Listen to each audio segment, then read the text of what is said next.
옛날 그리스의 유명한 철학자 중에 한 사람인 아리스토텔레스라는 사람이 있습니다.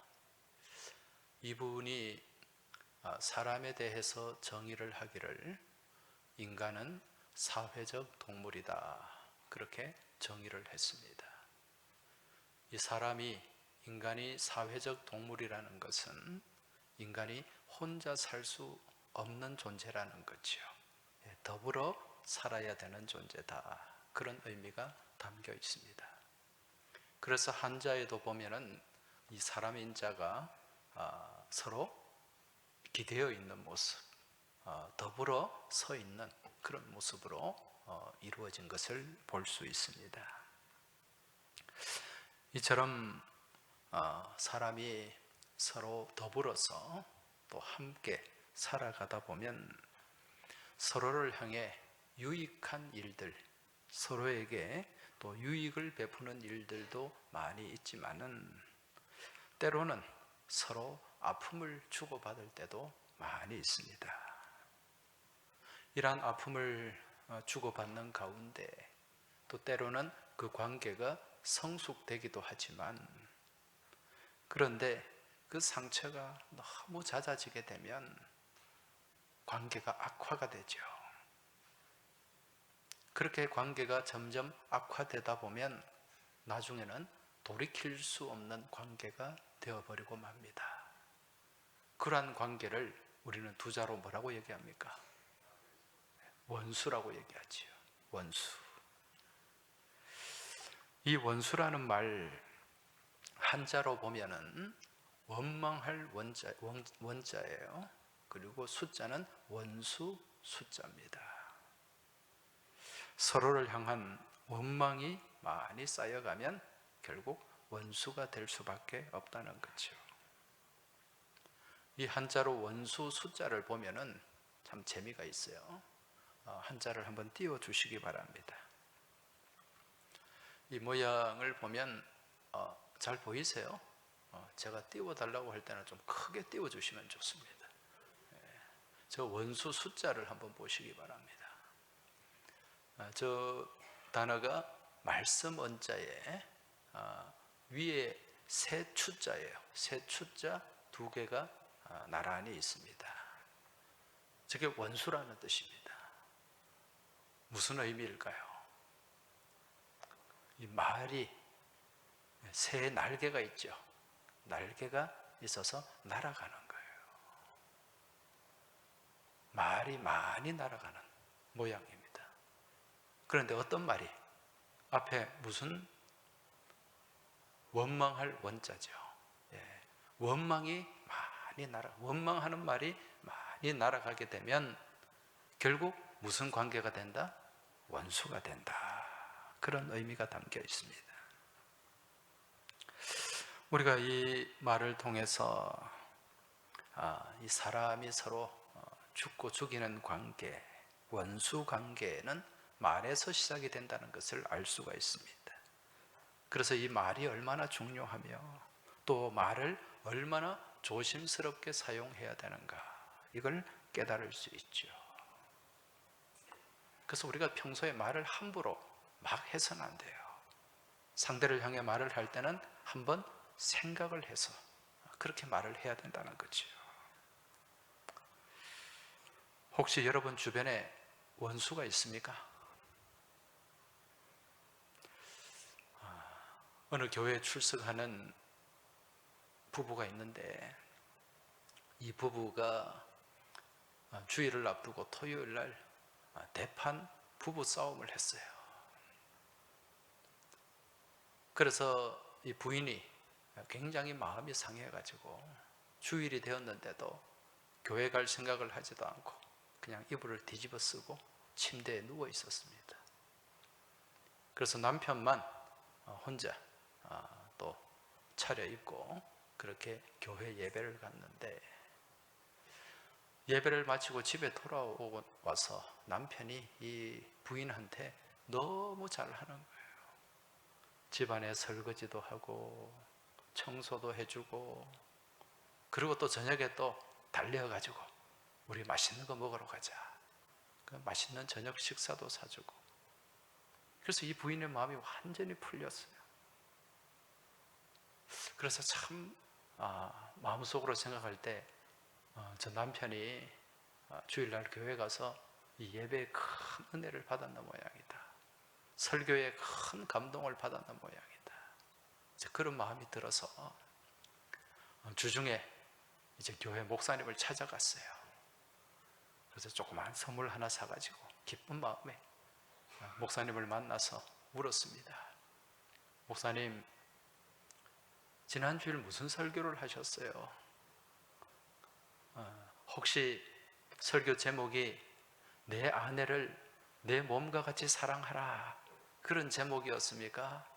그랬더니 그 목사님이 대뜸 하는 말이, 아니요, 원수를 사랑하라였는데요. 여러분, 삶을 살다 보면 원수는 가까이에 있어요. 네.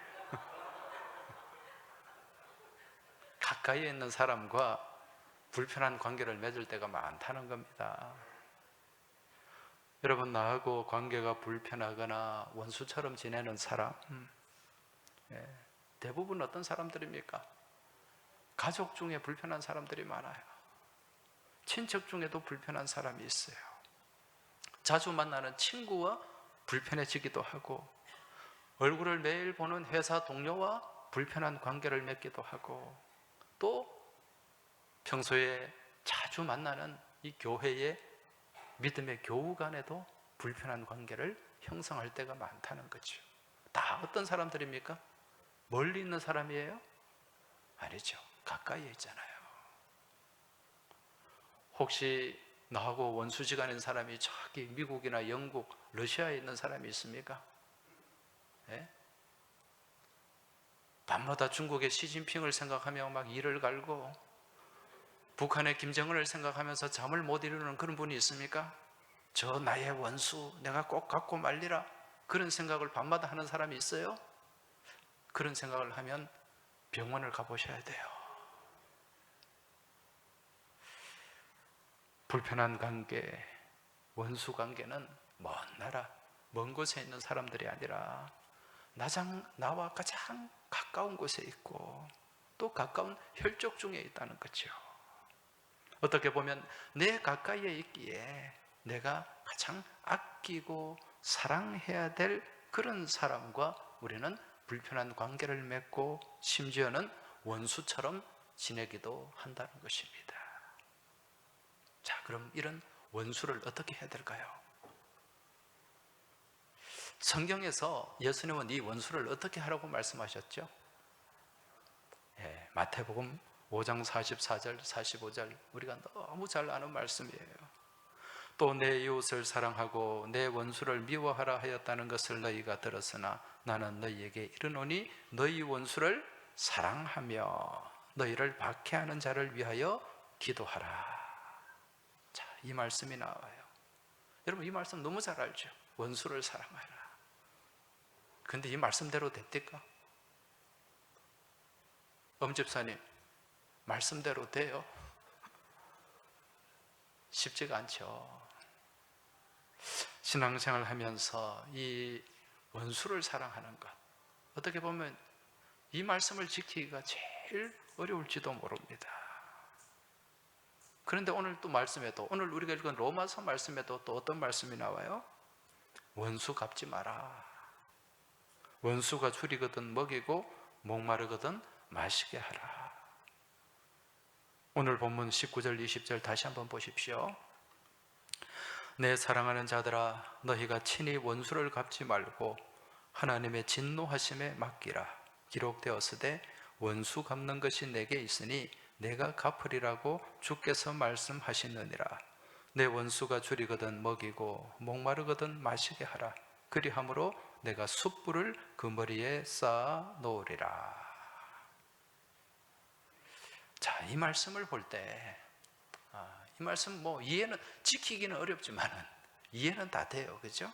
원수를 사랑해라. 원수를 배려해라. 원수에게 선을 행하라. 그런 요지의 말씀입니다. 근데 여기서 이 말씀에서 잘 이해되지 않는 구절이 있어요. 무슨 말씀입니까? 네가 숯불을 그 머리에 쌓아 놓으리라. 원수가 줄이거든 먹이고 목마르거든 마시게 하라.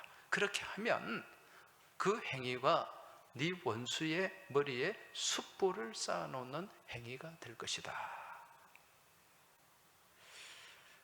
여러분, 이 말씀의 의미가 뭘까요? 이 말씀을 두고 지금까지 아마 또 설교를 많이 들은 분도 계실 겁니다.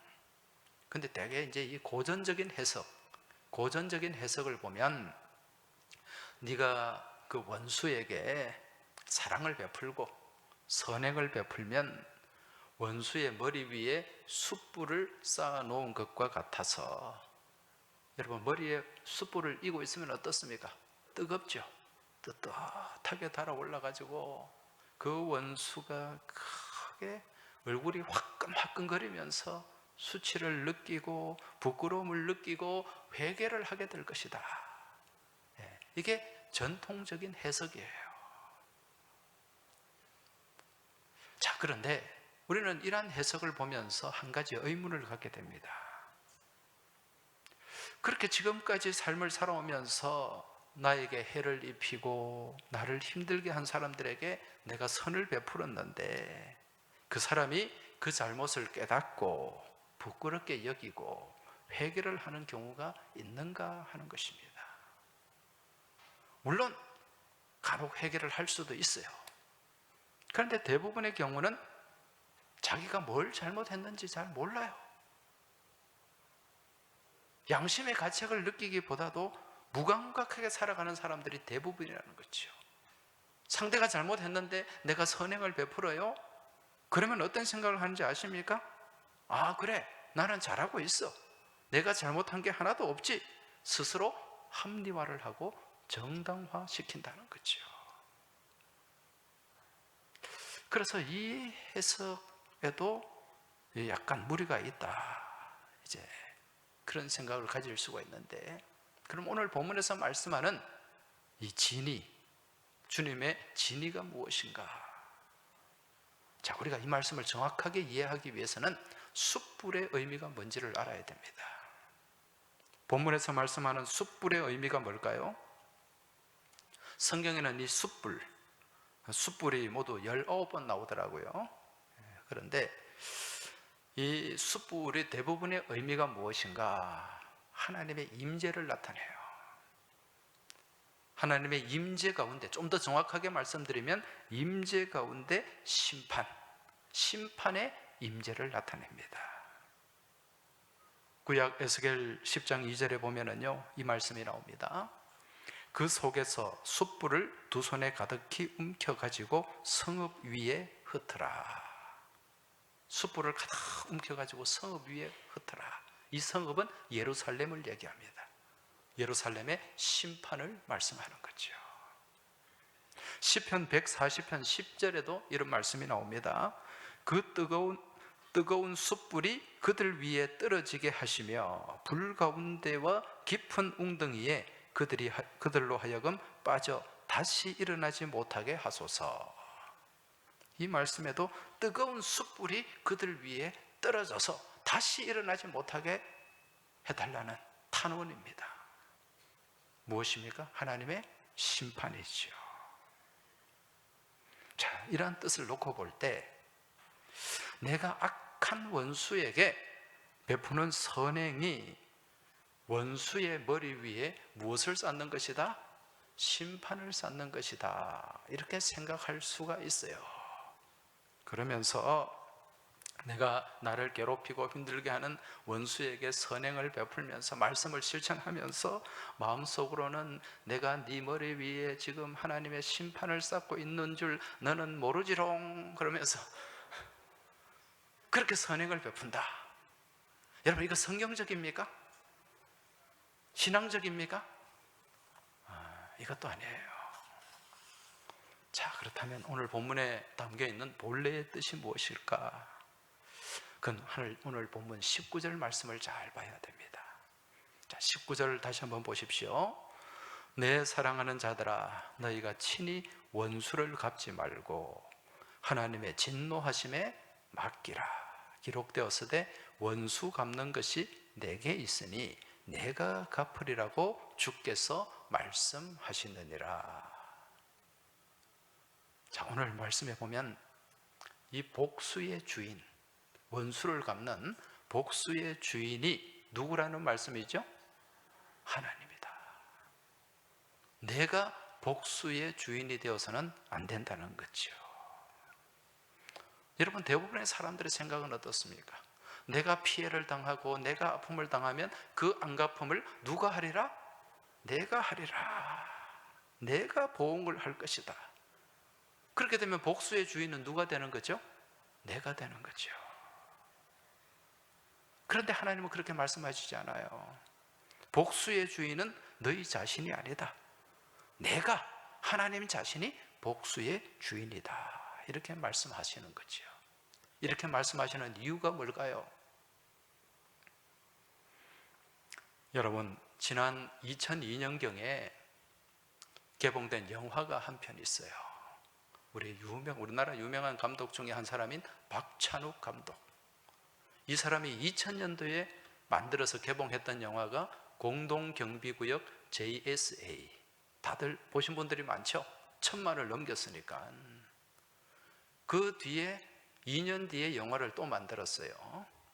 만들었는데 앞에 영화는 1000만을 넘겼는데 이 영화는 쫄딱 망했어요. 그 망한 영화의 제목이 무엇인가? 복수는 나의 것. 복수는 나의 것. 포스터 한번 보여주시겠어요?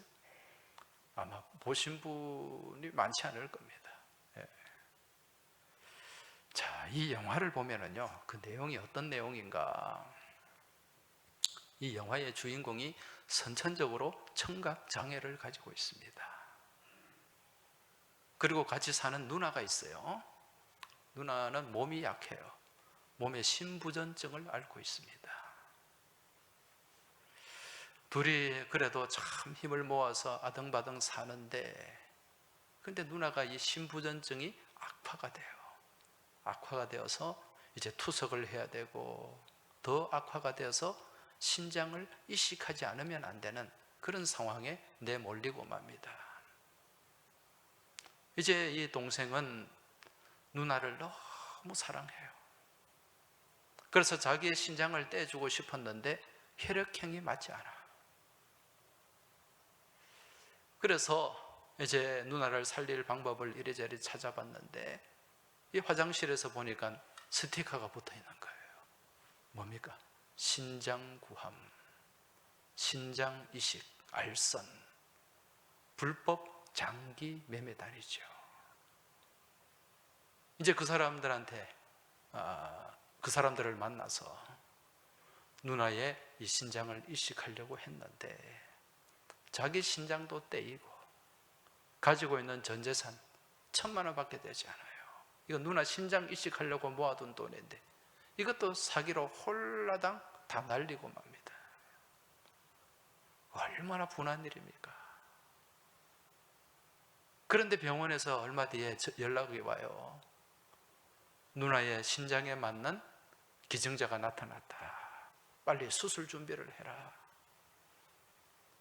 그리고 그 수술 비용이 1000만 원이 넘는 거죠. 근데 이 사람이 지금 돈이 있습니까? 한 푼도 없어요.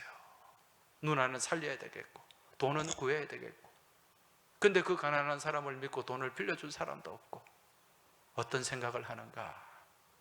이 청각장애인의 여자친구와 함께 어린아이를 유괴하는 계획을 세우게 됩니다. 자기 스스로 합리화를 해요. 이거는 착한 유괴다. 그래서 어느 중소기업 사장의 어린 딸을 유괴를 하게 됩니다. 유괴를 했는데 누나는 이제 신부전증을 앓고 있는 이 누나가 동생이 자기를 살리기 위해서 어린아이를 유괴했다는 사실을 알게 돼요. 충격을 받고 자살을 해버립니다. 그리고 이 유괴한 어린아이는 그만 또 사고로 죽게 돼요. 난감한 상황이죠. 이 딸이 죽었다는 사실을 안 중소기업 그 사장은, 이 아이의 아빠는 이 두 사람을 찾아가지고 아주 비참하게 복수를 합니다. 다 죽여요. 그리고 난 뒤에 이 청각장애인의 그 여자친구가 활동하는 좀 불온 단체가 있었어요. 뭐 무정부주의, 뭐 영화에 보면 그런 게 나와요. 거기에 속한 단체에 속한 사람이 또 자기 회원을 죽였다는 이유로 그 중소기업 사장을 잔인하게 또 살해를 합니다.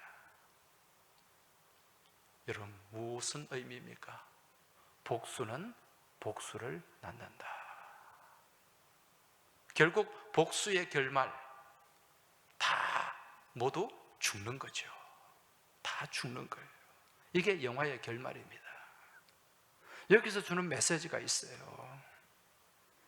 모든 복수, 내가 복수는 나의 것, 이 생각과 함께 그 복수를 내가 직접 감당하게 되면 결국 나 또한 복수의 피해자가 될 수밖에 없다는 거죠.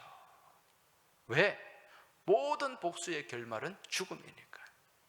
우리 옛날에 무협지 같은 경우에도 누가 아버지를 죽여가지고 내 아버지의 원수 그러면서 칼을 갈고 무예를 닦아가지고 다음에 또 그 원수를 죽이고 나면 또 그 원수를 죽인 아들이 내 아버지의 원수.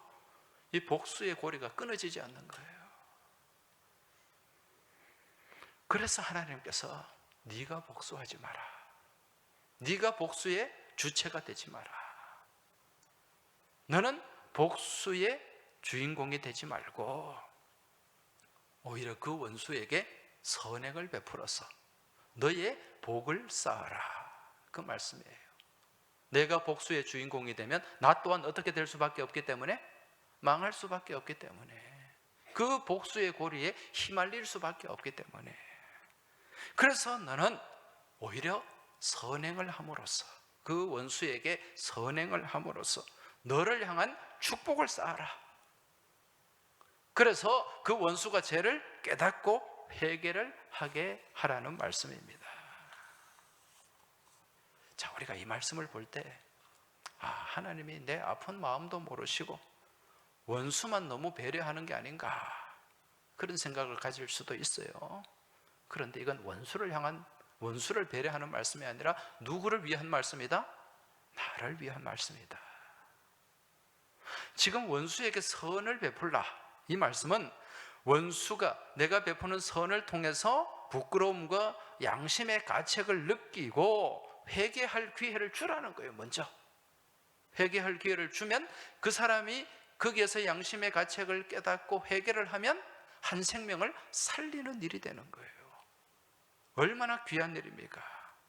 그런데 내가 그렇게 선을 베풀었음에도 불구하고 원수가 오히려 적반하장으로 더 막 기세등등하게 그렇게 죄를 깨닫지 못하고 여전히 악을 행하면서 살아간다면 그 사람은 심판의 대상이 너무도 확실하다. 이 사람은 죽을 수밖에 없는 사람이기 때문에 누가 심판하겠다? 하나님이 심판하겠다. 네 손에 피를 묻히지 마라. 그 말씀이 오늘 본문의 말씀이에요. 원수 갚는 것이 누구에게 있으니? 내게 있으니, 하나님께 있으니 하나님이 갚으리라. 그렇게 말씀하는 것입니다. 여러분, 복수는 나의 것입니까? 아니죠. 복수는 누구의 것이다? 하나님의 것이다. 하나님께 맡기고 너는 오히려 선을 베풀어서 그 선을 통해서 그 사람이 회개하면 너는 한 생명을 구원하는 놀라운 일을 행하는 것이고 그것이 나에게 무엇이 된다? 은혜가 되고 축복이 되는 거예요. 이해가 되십니까? 요즘 언론에 그 여자 프로 배구, 혹시 배구 보시는 분 계세요? 그 여자 프로 배구 선수들 사이에 이 불미스러운 일들이 지금 막 회자가 되고 있지 않습니까?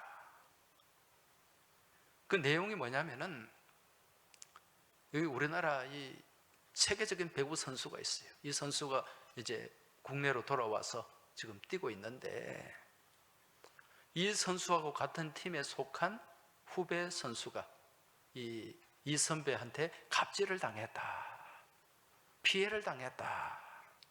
괴롭힘을 당했다. 이제 그런 의미를 담은 이 개인, 요즘 젊은 사람들이 많이 쓰는 그 SNS라는 게 있어요. 뭐 무슨 페이스북, 또 뭐 여러 가지 그런 게 트위터, 뭐 그런 게 있잖아요. 인스타그램이라는 그런 것도 많이 하고, 거기에 이제 그런 내용, 내가 지금 그 선배로부터 피해를 당하고 있다라는 그런 내용들, 직접 그 이름은 언급하지 않았지만 누가 봐도 알 수 있는 그런 내용들을 올렸어요. 그러니까 이제 그걸 본 사람들은 이 사람이 이 선배구나. 이 국내에 들어와 가지고 그 후배, 가냘픈 후배를 그렇게 괴롭히는구나. 막 그렇게 사람들에게 오해를 받았어요. 억울하죠, 이 사람의 입장에서 볼 때는. 그러면 우리 보통 어떻게 합니까? 네, 아니다, 저 인간이 더 나쁜 인간이다, 저 후배지만은 아주 저 못됐고 저거 그 속된 말로 네 가지가 없다, 뭐 그렇게 대응할 수도 있잖아요. 막 그냥 진흙탕 싸움을 할 수도 있다는 거죠. 근데 후배는 계속 공격을 해요. 근데 이 선배가 자기가 쓰는 그 SNS에 어떤 글을 올렸는가? 거기에 보면 The best revenge is no revenge, 이런 말을 올렸어요. 영어인데 어려운 영어는 아니에요. 여러분, 리벤지라는 말이 뭡니까? 복수한다는 뜻이죠. The best revenge, 최고의 복수는 no revenge, 복수하지 않는 것이다. 그런 말을 올렸더라고요. 그러니까 대응하지 않는다는 거죠. 근데 그 뒤에 어떤 일이 일어났는가? 처음에는 이 사람이 오해도 받고 사람들에게 비난도 받았는데 완전히 상황이 역전되고 말았어요. 이 후배, 그거 보니까 쌍둥이더라고요. 이 후배가 이제 초등학교, 중학교 다닐 때 학교 폭력을 무지 많이 했어. 그래서 그게 이제 요즘 이런 학교 폭력 이런 게 막 드러나잖아요. 그게 다 드러나 버린 거예요. 이게 드러나면서 완전히 분위기가 반전돼 버렸습니다. 네가 이런 애였구나. 네가 이렇게 하니까 저 선배가 저렇게 너를 가르치려고 그랬지. 완전히 분위기가 반전돼서 이 비난을 받고 막 사람들에게 오해를 받던 이 선배는 완전히 높이 올라가고, 지금 이 막 비난하고 공격하고 막 그렇게 했던 이 후배는 지금 완전히 추락하고 말았어요. 여러분, 악을 악으로 갚지 않아야 됩니다. 만약에 이 사람도 같이 악을 악으로 갚고 같이 비난하면서 같이 나를 세우고 그렇게 맞섰더라면 같이 진흙탕에 빠졌어요. 그러면서 본인도 같이 큰 상처를 입고 말았을 것입니다. 하지만 악을 악으로 갚지 않음으로 인해서 오히려 더 빛나는 존재가 되었다는 거죠. 이러한 모습을 보면서 오늘 우리 성도가, 주님을 믿고 살아가는 사람들이 어떻게 삶을 살아야 하는가라는 것을 잘 깨달을 수가 있습니다. 여러분, 지금 나를 힘들게 하고 나를 괴롭게 하는 상대가 있다면 내가 이 사람에게 어떻게 갚아줄 것인가, 이거 생각하면서 밤에 잠도 못 자고 이를 갈면서 분노하고 그러지 마세요. 그러면 결국 누가 상합니까? 내가 아무리 밤새 잠을 못 자고 이를 갈아도 상대에게는 아무런 영향이 없습니다. 누가 죽어요? 내가 죽어요. 그래서 하나님 이거 하지 말라는 거예요. 오히려 긍휼한 마음을 가지고, 너그러운 마음을 가지고 그에게 선행을 베풀어라. 여러분, 그러면 내 마음, 내 아픔 다 아는 하나님 아버지께서 그 마음을 헤아리시고 오히려 나를 더 높은 승리의 자리로 이끌어 주실 줄 믿습니다. 여러분, 사실은요, 우리가 그런 사랑을 받은 존재예요. 무슨 얘기인가? 본래 우리와 하나님과 나와의 관계는 어떤 관계였어요? 원수 관계였어요. 무엇 때문에? 죄와 허물 때문에. 우리는 이 하나님과 원수된 마귀에게 속해 있었잖아요. 우리는 진노의 자식이었습니다. 그런데 우리 하나님은 우리를 어떻게 하셨어요?